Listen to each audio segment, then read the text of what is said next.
The Fire Resources Fair. We're going to have our panel very soon. We'd like to invite the panelists to please come and take their seats. I do have some thank yous that I want to send out, and this list is ongoing and endless, but we want to thank our sponsors for this event. Vocality Community Credit Union, Southern Humboldt Community Healthcare District, Sohum Health, Garberville Rotary, Alpenglow Farms, Daisy's Supply in Redway, Chautauqua Natural Foods, and the New Harris General Store. Thank you all for making this possible. Thank you, Southern Humboldt Fire Safe Council, for the organization skills and the ongoing support that you give all of our FireWise groups and our fire safe councils. We honestly can't do it without you.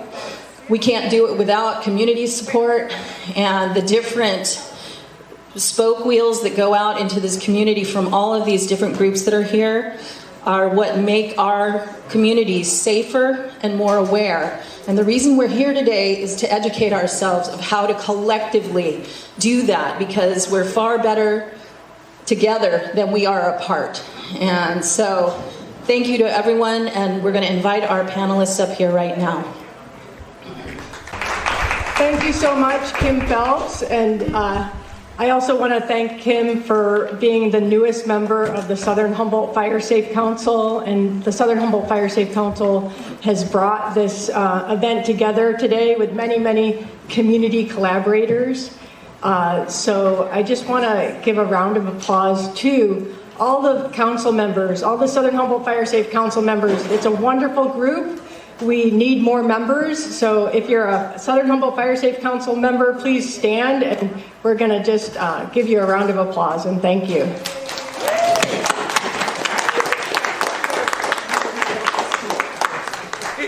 And Gail is here, our chair, and you're going to say a few words? Yeah. Oh, here, Gail, you can use this one if you want. You can stand and do it. Well, welcome everybody. We're really glad to see you here, and I don't know what to tell you all. I see a lot of familiar faces, and y'all know what we're up to. If you'd like to support our education efforts, like this event and the website and all the wonderful tabling that we do, and if you'd like to support our community organizing efforts, which, what wonderful neighborhoods and communities we have here with us today, you can donate. Drop something in our donation jar or go to our wonderful website, sohumfiresafe.com. And once again, thank you all for coming and for supporting us. We're just really happy to see you here. There's a lot of great work being done in this community, and there's power in that. And this panel represents that power.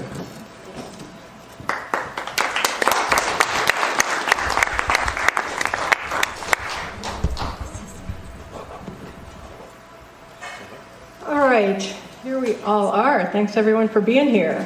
So I'm Cariana Reynolds. I'll be the moderator today. And I'm the program director for our Forest Health and Fire Resources program at Trees Foundation. And this is going to be a pretty wild 1-hour panel. We want to keep it brief because there's so many people here you want to talk to and interact, and we really want this to be a very interactive social day. Visit the fire trucks outside, get to know all your different agencies and community groups working together to make Southern Humboldt more fire resilient. And I also want to recognize that here at the Mateel Community Center, we are on Wailaki ancestral land, and just want to really honor that and express gratitude and excitement for the Wailaki cultural revitalization and cultural fire revitalization that so many people here are a part of. And please do visit the Wailaki Cultural Fire Table there with Natasha and Tata. Thank you for being here so much.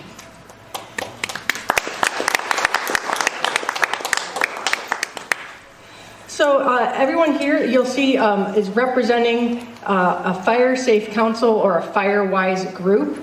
So FW for FireWise, and thank you so much, Kathy Weber, for organizing this, this great panel and making these signs. And so I was asked to explain what is the difference between a FireWise group and a Fire Safe Council. And basically, FireWise is a nationally recognized certification that's granted by the National Fire Protection Association. And to become FireWise certified, a community group has to complete a community fire risk assessment and an action plan and apply for that certification and get it. And then it needs to be renewed every year. So you have to show the progress you're making towards that plan to make your community more prepared for fire. And a Fire Safe Council is part of a statewide program, and each Fire Safe Council is very different and diverse in how they're structured. They can be independent, but they're part of a wider state network that includes the county Fire Safe Councils and the state Fire Safe Council. And they really collaborate with CAL FIRE and resource conservation districts and local governments. And so it's about building collaborations to support and fund community-wide programs like fuel breaks and fuel reduction projects. And of course, educational events like this here today. And with that said, you're going to learn more about all of the amazing work being done today from these different groups. And please, if you're not already a part of an organization, find out how you can get involved. It's really great. And I think all of these organizations have a table here today you can visit for to follow up. But this panel's, again, we have 8 people, so I'm already eating into our time here they have about 2 minutes each to answer each question. So thank you for taking that challenge up. And so the answers are going to be pretty brief, but we're going to start with, please, with this first answer, also state your name, and so everyone can get to know your name. And we're going to ask, what issue or event led to the formation of your group? What was the spark? And we'll start with Christina. Hi, I'm Christina Huff with Garberville FireWise, and it's hard to remember exactly, but I think that it was the summer of 2020 when there was a fire coming our way, the August complex, and that might have been the event, but in general, we've just been thinking about how vulnerable Garberville is and how like it is to Paradise, and wanted to start thinking about what we could do.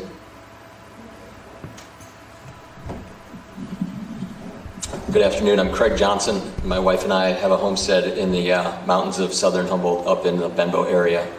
And for our community, we've always done what we can to help our community fight fire in the area, kind of, even on a like renegade or outlaw style firefighting, where we had water tanks and pumps and did everything we can to support in the way we knew how.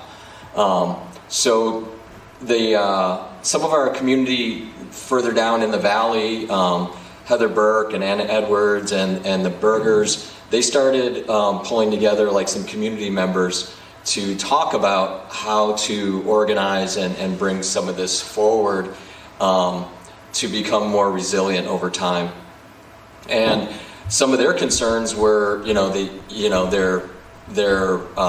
their age and being able to like get trees out of the way and access and egress and so forth if there was a fire event coming. The fear of the Paradise fire happening again was really resonating with everyone, and just that was a call to action, I guess.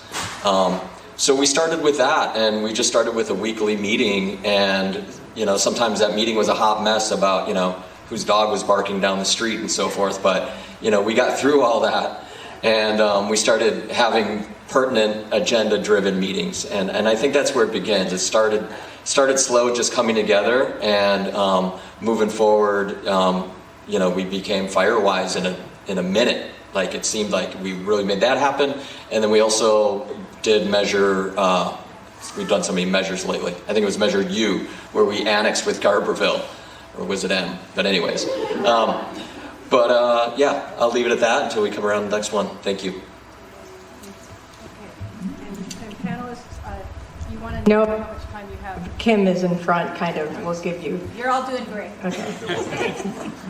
So we keep it up. Fire Chief Nick Pape with Shelter Cove Fire, Resort Improvement District number 1 in Shelter Cove FireWise. Just like a lot of the other panelists, ours was started from a series of events, and our FireWise program really started 2013, 2014.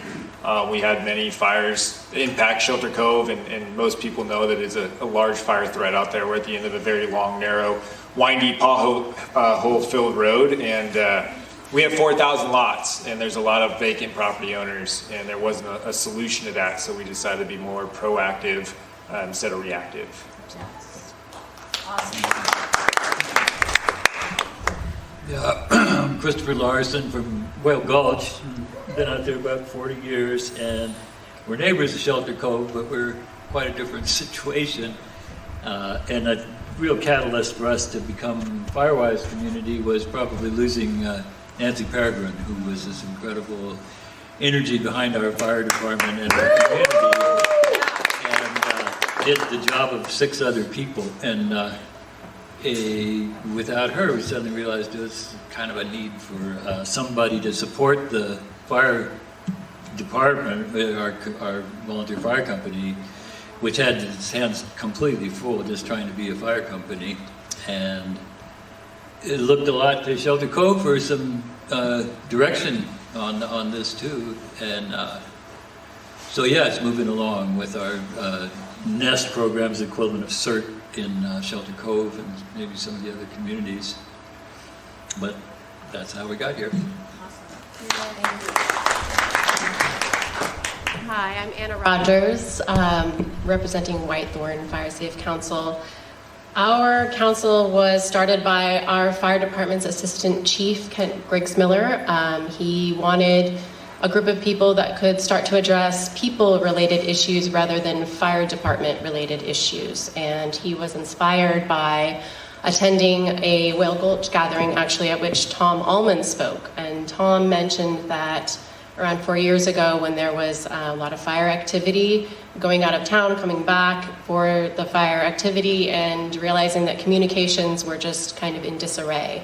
And really felt like there's needed to be some people to address that really hyper-locally. So that was Kent's goal, was how to create a plan locally for communications and emergency response.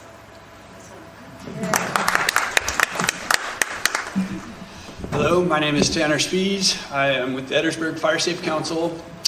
We started through a series of community emergency response planning meetings with the Telegraph Ridge Fire Protection District and Fire Department, which Edwardsburg is inside. And through those meetings, we identified some goals, and one of the ideas of how to try to work to accomplish those goals was to create a fire safe council, similar to how Whitethorn did it. So we started to create an email and contact list, and we basically consider all the residents who are just put energy in, who are on our contact list, who respond, part of the council, and we mostly function with a smaller working group.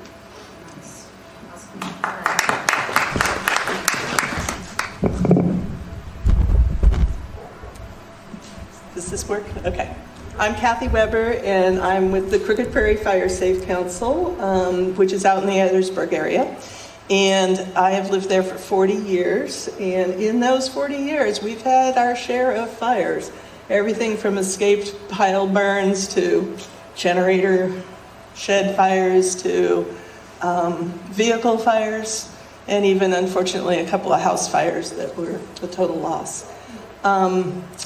So we had a fire crew for many years, but we all got older, the insurance got more expensive, we had to disband.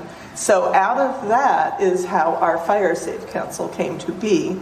And we had always, as a fire crew, we'd always done fire mitigation work. We spend a lot of time working on our road to reduce the hazard fuel buildup. And we help each other with our defensible space around our houses and a lot of education. We have a bulletin board that's usually very active during fire season. We also formed a NEST, Neighborhood Emergency Service Team, back in 1999, partly in response to the Y2K threat, which thankfully did not happen. So we've been very active for many, many years, and yeah.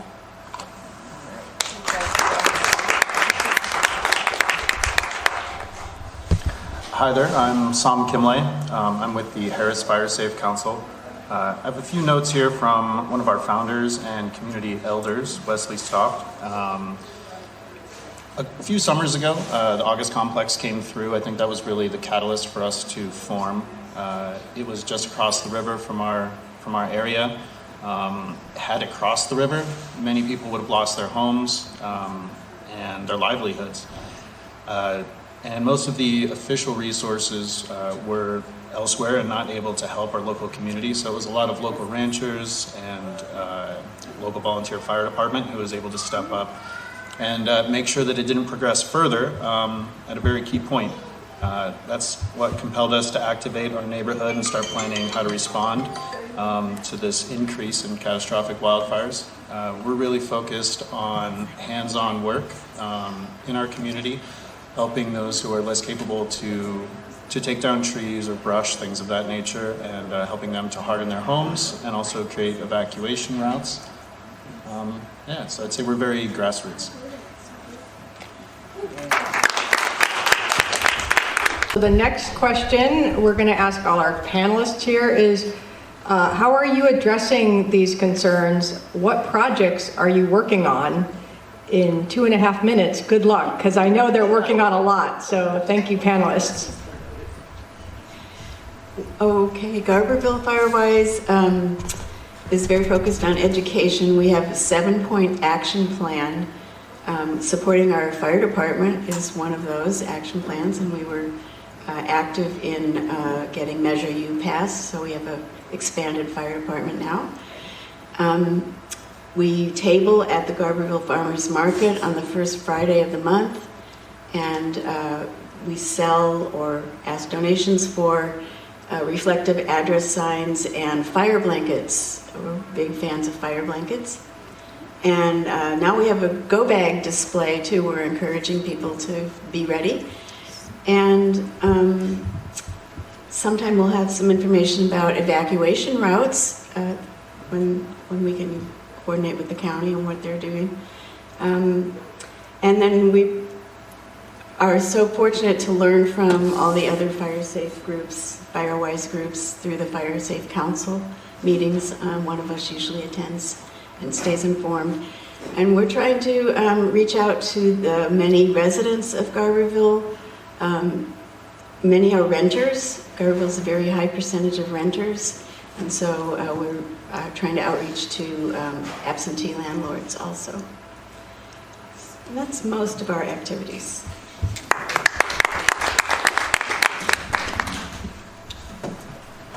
I would say, first we became FireWise, and under the leadership of Heather Burke, that was pretty seamless, and we did it very, very fast. But then we organized to annex the southern Humboldt area, south of Garberville, and through Sprawl Creek into the Garberville Fire Department. So that was a huge, huge milestone. At last year's barbecue we had around this time, we had a grant from the FireWise, and we were handing out fire or address signs, the green placards with the white letters. So folks were able to come and engage and get those. Some of the other things we're working on is with Tanner, when we were going through some of the evaluation of the FireWise program, we were able to start doing accurate mapping, and worked with Cullen, and the Trees Foundation has been really instrumental with helping us do a lot of this work. getting the maps ground truth, and realizing a lot of what the fire personnel are dealing with. They're looking at map, GPS, and some of these roads don't exist, or they are an old logging road. So getting that information validated on a yearly basis is really important, with slides and everything else that happens in our community. We've also had chipper days come through our community, which have been really, really helpful to help get some of these roadways open and brushed back. But I think that's about all my time. Thank you.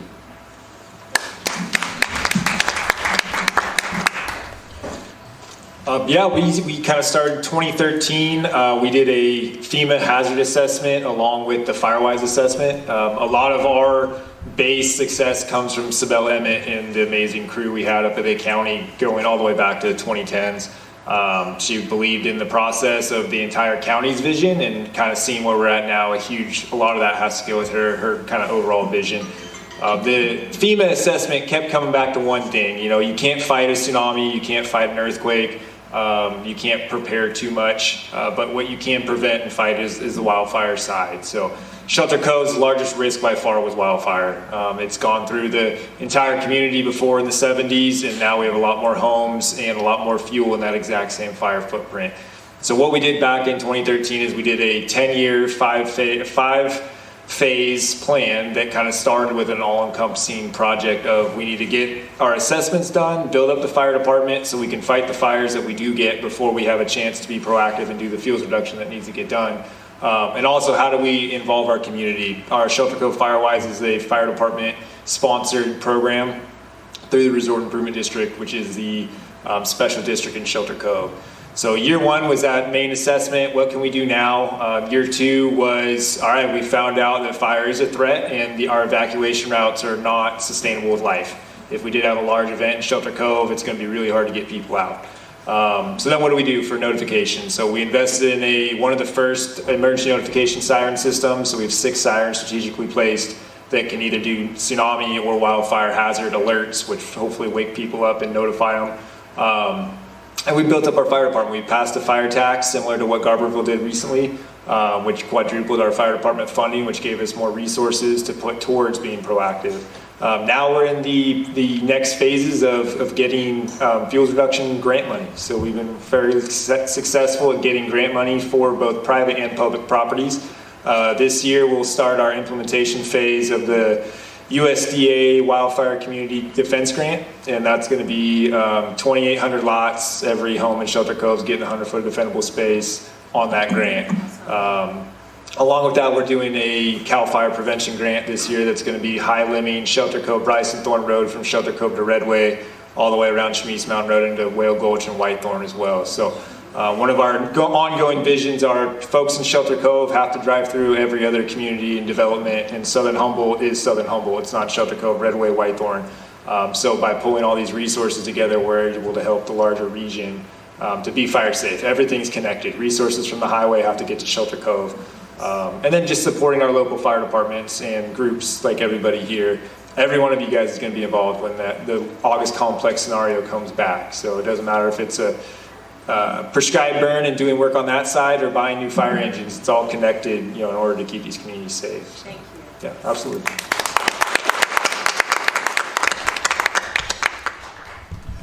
Yeah, pretty amazing. We've benefited from Shelter Cove's chipper program out in Whale Gulch as well.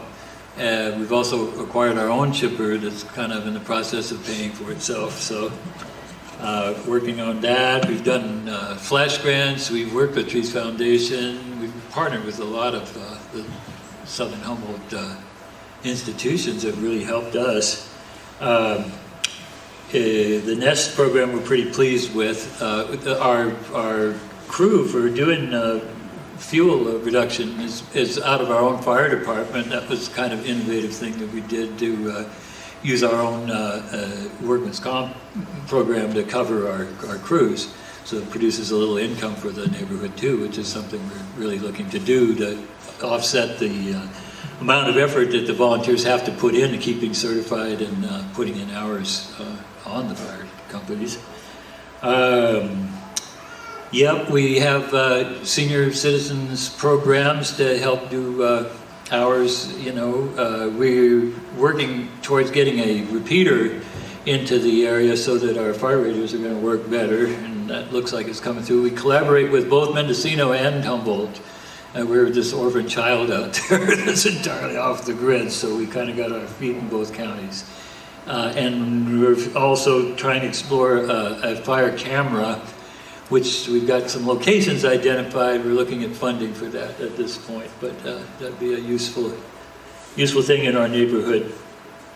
And the fire, the address thing is an ongoing program. We've got a little subcommittee that Maria Mills and Teresa have been working on to try and get everybody a number. In the process, we realized that our numbers are not all accurate, so that's a kind of thing that it opens up a can of worms. But in any case, yeah, we're trying to identify roads and names and IDs, and we're pretty successful at this point. We got most of the Humboldt side pretty well covered, I think, and working on closing in the gaps. Gosh, I guess that's most of it. Thank you.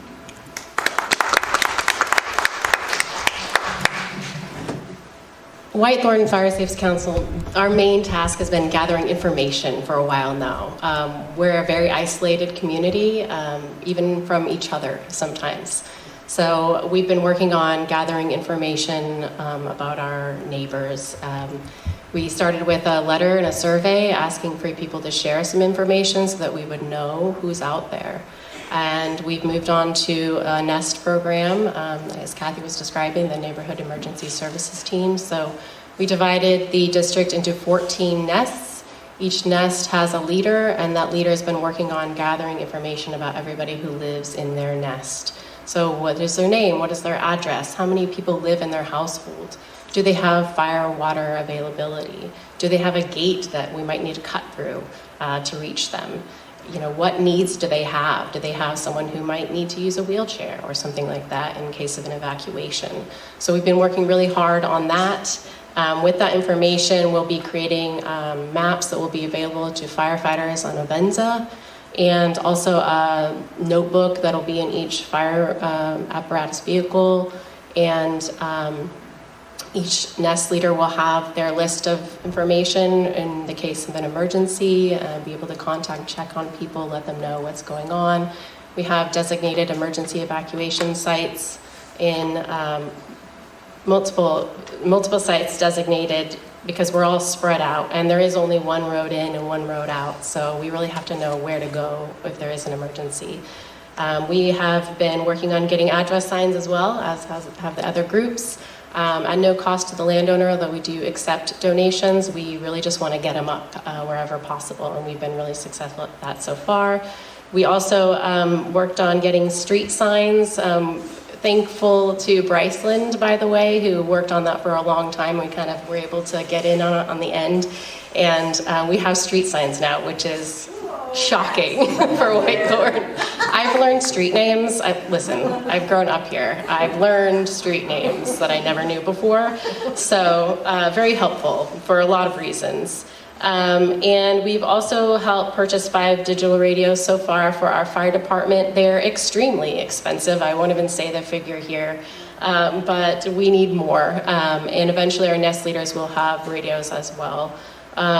For future plans, we would like to further develop the evacuation sites, evacuation routes, and work on fire resiliency for homesteads and the routes themselves. Thank you.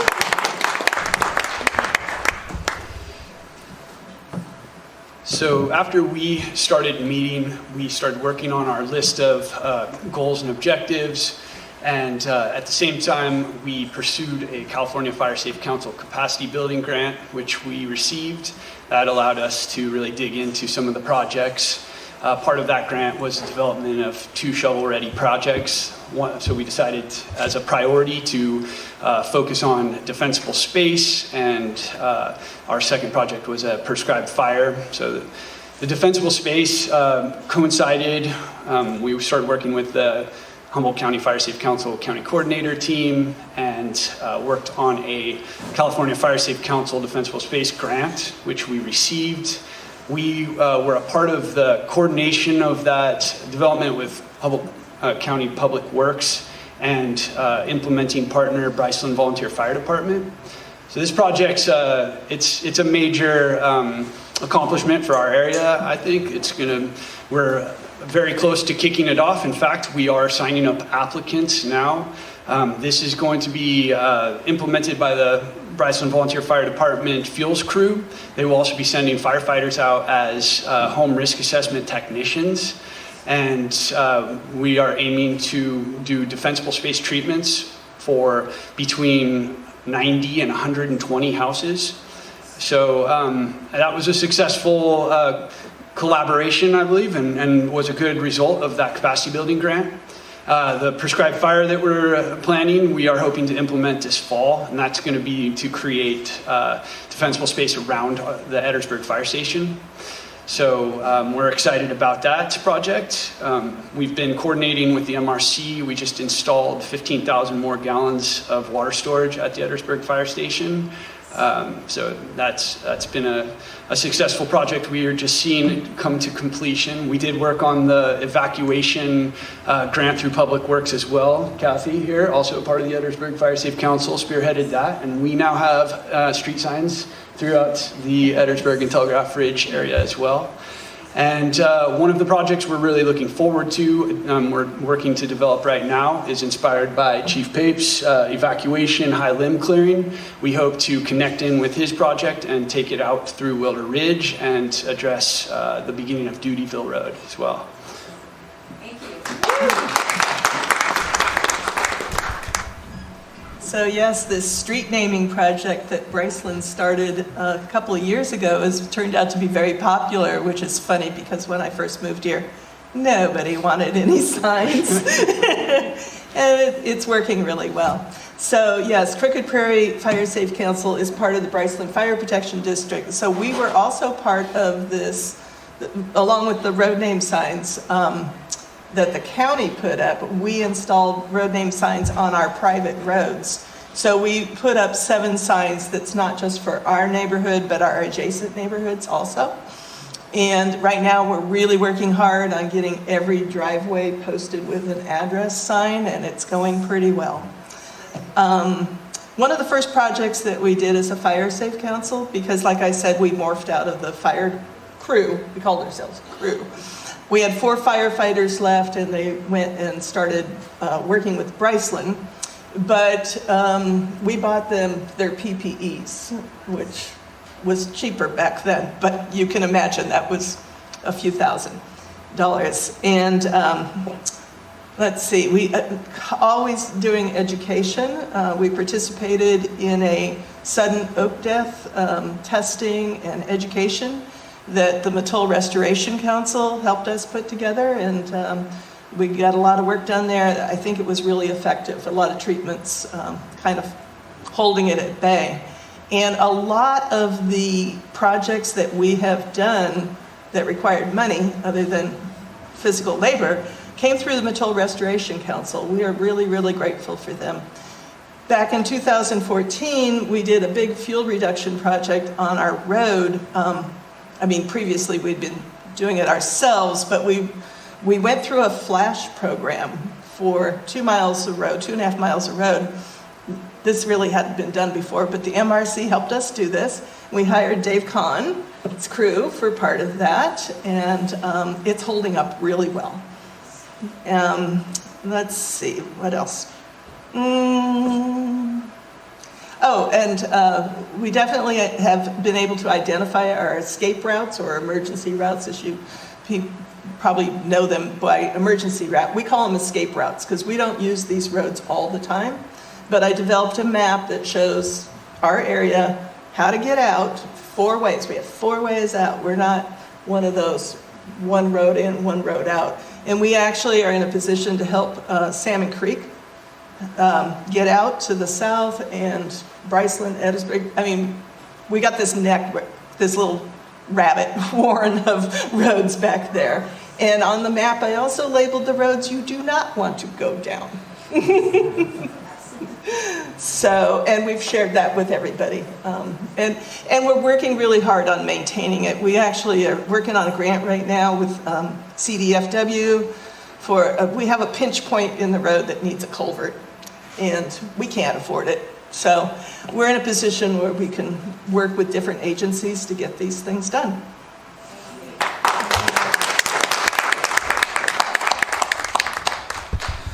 So out in Harris in the Palo Verde area, we do have a great dedicated volunteer fire department, the Palo Verde Volunteer Fire Department. They're great at reacting to fires. We did see that there was a missing link there as far as fire preparation. And that's what we're really focused on, is hands-on, working in our community to first have some outreach, find who really is needing help that is not capable of doing it themselves, and then going out and forming work parties and getting anywhere from, I think our smallest parties were maybe 6 or 8 people, but most of them are about a dozen folks that come out with their own tools. And yeah, we do our best to create a defensible space, an evacuation route if that's just their driveway, a way for them to get out of their house, or really anything that we can do to reduce the fuels close into people's homes.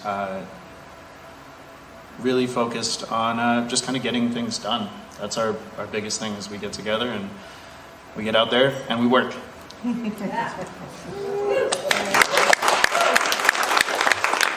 All right, great. Okay, so Salmon Creek FireWise is also doing amazing work and is part of this incredible grassroots network of volunteers. And now we're going to hear from groups about how they're organized. And this is really different between different groups. There's a lot of diversity in how groups are organized. So we'd like to hear about your organizational structure and how how do you communicate, and maybe when your meetings are, and how your group works organizationally. Garberville FireWise is a very small core group of 4 of us, basically, so we communicate by text message and email. We did have regular meetings for the first 2 or 3 years with great support from Trees Foundation and the county.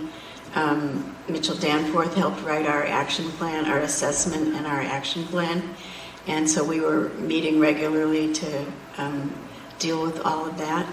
But now we're just this little merry band of volunteers trying to get the word out. So it's pretty informal, but we very much appreciate the fiscal sponsorship through the Southern Humboldt Fire Safe Council and Trees Foundation support for any organizational needs we have at this point. And I do want to say we very much appreciated the Chipper Days and Defensible Space work. Also, we were able to help connect a few residents in Garberville to take advantage of those programs, and we'll keep doing that also. And I do want to say that everyone here pretty much brought a delicious baked good, and there are some just amazing treats back there. So please, eat up.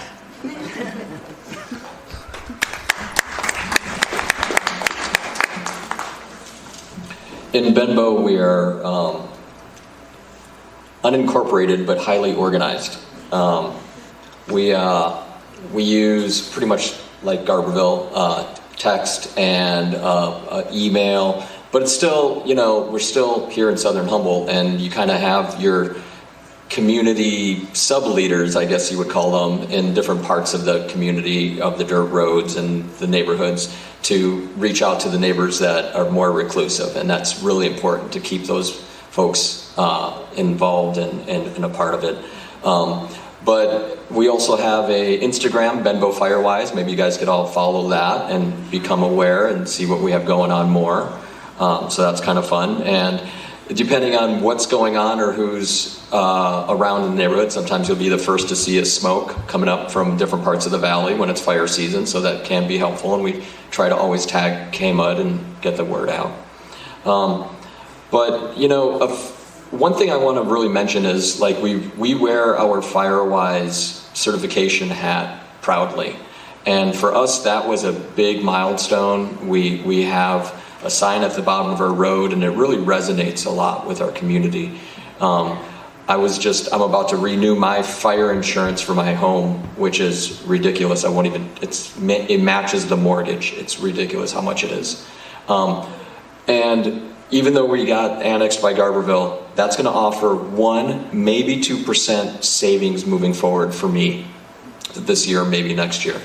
But the FireWise offers 8%. So that was where the work and the effort really is paying off. What the annex of Garberville probably did is going to allow some of us to keep our fire insurance instead of just get it taken away. So that's helpful. But, you know, the other part of that is the Garberville annexation really helps with the medical services and really bolsters the Garberville's department's ability to get more money to become stronger and to help us all in the end. So that's about it.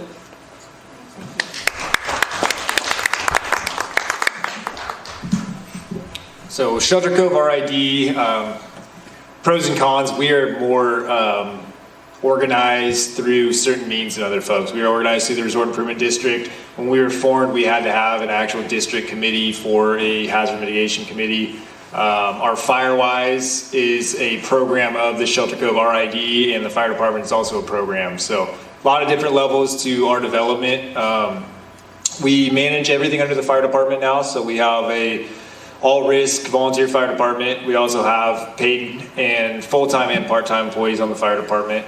Our CERT team is ran like our fire department auxiliary. So anybody that can't put the time, commitment-wise or physically, into the fire department, we let them join our CERT team, which has a very lessened commitment to the time and effort that has to be put in. However, they are a huge part of any major incident that we have. They go through the CERT training, which is a FEMA-based training. They're also covered under, I believe it's Homeland Security's insurance if there's an emergency as well, so that could be some cost savings on the fire department in the long run.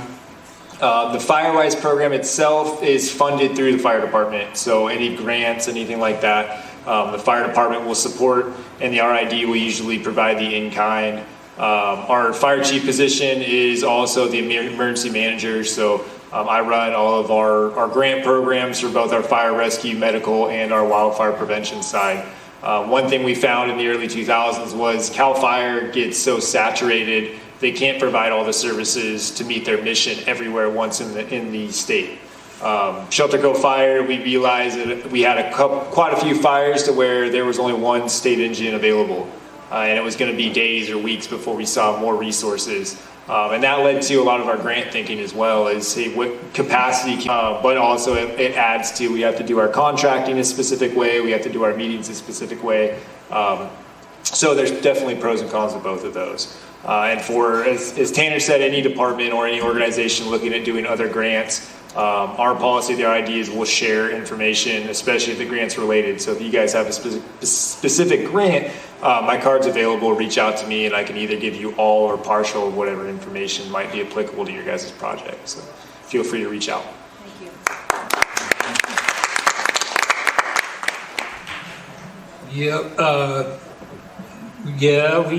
I forgot to mention, we too are working toward the FireWise program.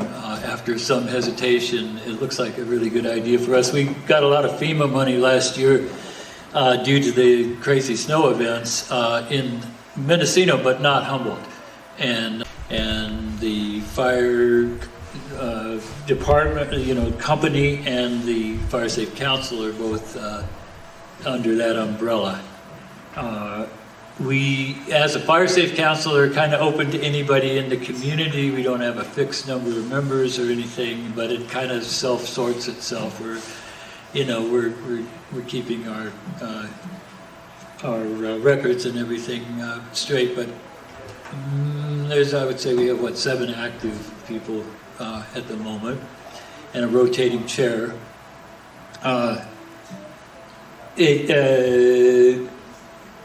Gosh, there was some important point I was about to make, and I completely forgot what it was. But it works for us pretty well. I can't think of the rest of it. Again, the emergency evacuation part, yeah, that's an important aspect. And that was kind of the thing we originally created the Fire Safe Council for, to address that. And we looked to Shelter Cove, and Nick talked us out of having a dress rehearsal for it early on when we weren't quite ready to pull that off. But we have identified our evacuation routes and our safe zones, and maintaining, the keeping open. We're negotiating, trying to keep Usall Road open, which is a real struggle, and with the Mendo. But it's coming closer. They're actually fixing parts of it, so I think it's going to be an option. And I think that's our communication is we have a general email program in Whale Gulch for the community, and so any important Fire Safe Council related things usually will go out on that, and keeps everybody pretty well apprised. We have 2 events a year to try and get membership and sign up and that sort of thing on May Day and Halloween, and those are our big opportunities to get together in the flesh.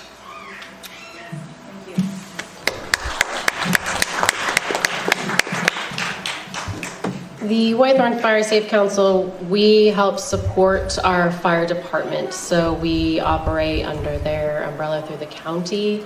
We're not the fire department's governing board, though. That's a different entity.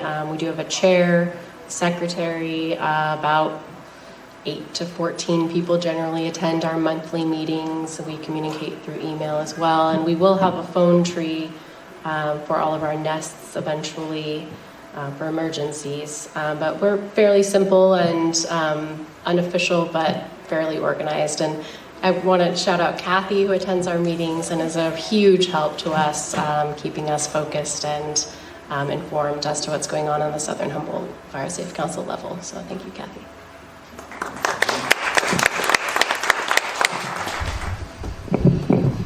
So as part of the capacity building grant, we actually did have a section that was for strategic planning on our structure, and we did an analysis of the possible structures that could fit for the Edwardsburg Fire Safe Council. Through that process, we realized, based on our limited population and limited volunteer capacity, that the development of a nonprofit was just too big of a step, and that the simplest, most functional way would be to incorporate it into as a branch of the Telegraph Ridge Fire Protection District. So the Fire Protection District has the 2 separate branches of the Telegraph Ridge Fire Department, which is the Emergency and Fire Response Branch, and the Fire Safe Council, which is the Fire Preparedness Branch. We have a pretty informal working group that is non-hierarchical, and then we go out to the community besides that. So it's pretty organic functioning right now. We are looking forward to the potential of this year of having some intern help, which we are looking forward to, and we do hope to someday develop the structure into a more formal structure with hopefully some funding. We would love to get more people involved. The long-term vision would be that it, as Anna was just saying, would be more supportive of the fire department. We could have more residents who are dedicated to helping with the fire preparedness, but aren't necessarily so tied into the fire department, just so we have a little more partnership going on. And that's we meet, try to meet quarterly. We do a lot of basically face-to-face, just the way that we work in our community, and the communication is usually email. We oftentimes do Zoom meetings or phones.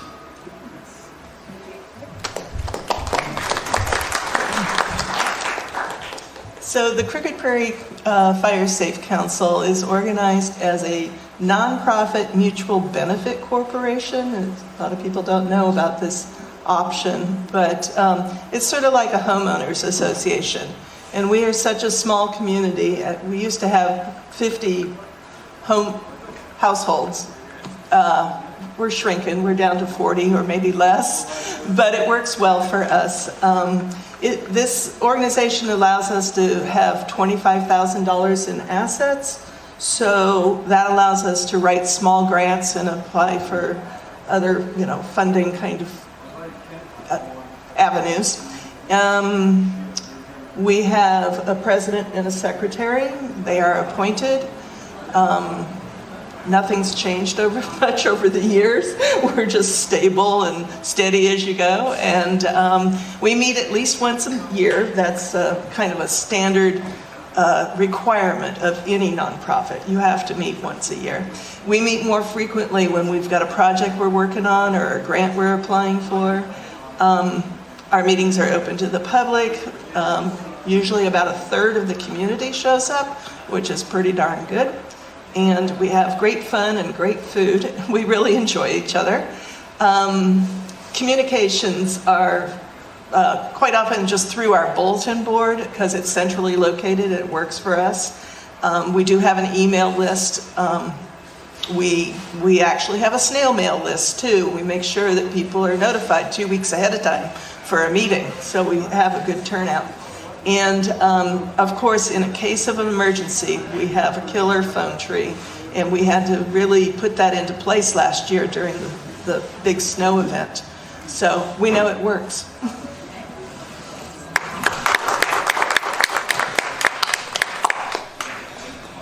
With the Harris Fire Safe Council, we're a little more loosely organized.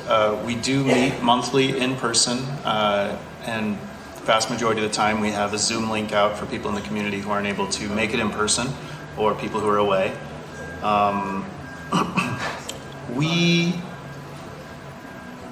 We're mostly, as I mentioned before, focused on hands-on work parties. So that's mostly what we're focused on when we're doing our planning. We do have eyes towards maybe developing a little bit more, but I don't think we'll ever lose that hands-on approach. So yeah, it's loosely organized, but it works really well for us. Our main focus was just getting out there and making an impact as efficiently as we can. We do have an email list that we reach out to our community with. Also a lot of word of mouth. We have the New Harris General Store, which is definitely kind of a nexus for our community, so there's a lot of conversation around that area. And we have Kim Phelps, who I would say is kind of a leader in our group, even though we don't have official titles for everybody. I do want to say thank you for keeping us organized and keeping us going through some of the slower times. I know it's really important for me to be part of this group and a lot of people in our community to be part of it and to get the help that it has, and you've really kept that going, so thank you. Congratulations, panelists. You made it, and with 10 minutes to spare. So Gail's going to come up, and I'll give a plug again for Southern Humboldt Fire Safe Council, which is able to umbrella a few of these other groups with fiscal sponsorship through Trees Foundation. So Southern Humboldt Fire Safe Council meets every first Thursday of the month from 5 to 6:30 on Zoom. And you can always find the link at sohumfiresafe.org. Sohumfiresafe.org is a great resource where we try to share a lot of information about what's going on with all the different groups. And they're looking for more council members and more involvement. So please consider joining. And I'll pass it on to Gail. All right, Carrie. Well, I was going to say that stuff too. I want to ask for a round of applause for all these community groups that are doing such a great job. It's just amazing the power and the creativity that rises here. And I'd like to say that if you're interested in organizing something in your neighborhood, we would love to help you. You can show up to one of our public meetings. Like Carrie said, every first Thursday of the month on Zoom. And we start the meeting by sharing news from various neighborhoods of what's happening here and what's happening there. So it's a nice way to keep in touch with what's happening elsewhere in the community. You only need 8 households to be a recognized FireWise community, which has a lot of benefit in terms of both organizing your action plan and having a hookup with a national organization that's going to be watching. Are you doing your action plan? It also has some fire insurance benefit, which is a concern for a lot of people. And we enjoy supporting and helping in various ways these great organizations. And of course, the support goes many ways. Nick, for example, was a speaker at the Zoom meeting that we started at the beginning of Garberville's organizing campaign, and shared the stuff that's been going on out there in terms of organizing as a FireWise community. Anyway, just want to thanks again to everybody for all the good works. And in particular, if you are in Redway, or if you know someone who is in Redway, Sarah back there at the trees table would love to connect with you. All right.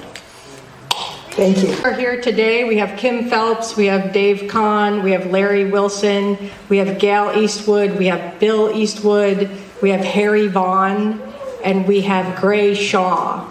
So if you see one of those folks, thank them for their involvement. I was on the council for several years. I just have been too busy, so I recently stepped down, but we're looking for new members, and all of these organizations are. So we really appreciate you being here and getting organized, because funding to do these big, ambitious projects comes from organization. Money loves organization. So the more organized we get as a Southern Humboldt community in all these small groups, the more the funding is going to come, so we can realize our dreams here. And Craig has something else too. Yeah, speaking of the funding, being fire resilient is one thing, but being economically resilient is another, right? Like, we've got this room full of a mind trust, a brain trust, with all this knowledge to share. Like, how do we do this fire event as a symposium, a weekend? People can come to the Redwoods, fill our campgrounds, fill our hotels, and share all this, right? Like, there's so much to offer here with this information that the world needs to know and the world wants to know. So how can we do that and flip the script from having a handout, asking for money, doing all these grants? That's fantastic. The great green rush of grants is here. That's fantastic. But how do we make our own resilience from an economic standpoint moving forward? So that's just one thing I'd like to see in the future for our community, is to utilize this asset we have in this beautiful spot to share this knowledge and all this work we've done. So that's what I was thinking. So, everyone represented here has a table, so please show your support by visiting all the tables. And go ahead, Chris. Hey, I just have to say, it was totally the Southern Humboldt Fire Safe Council that got us on this course. I can't believe I didn't say that in the first place. It was through attending those meetings for about a year and a half that I was aware that was a good option to take care of our deficit once we lost Nancy. So that's been huge. The Southern Fire Safe Council has been inspirational all the way through this. Yeah, thank you to the Southern Humboldt Fire Safe Council, and yeah.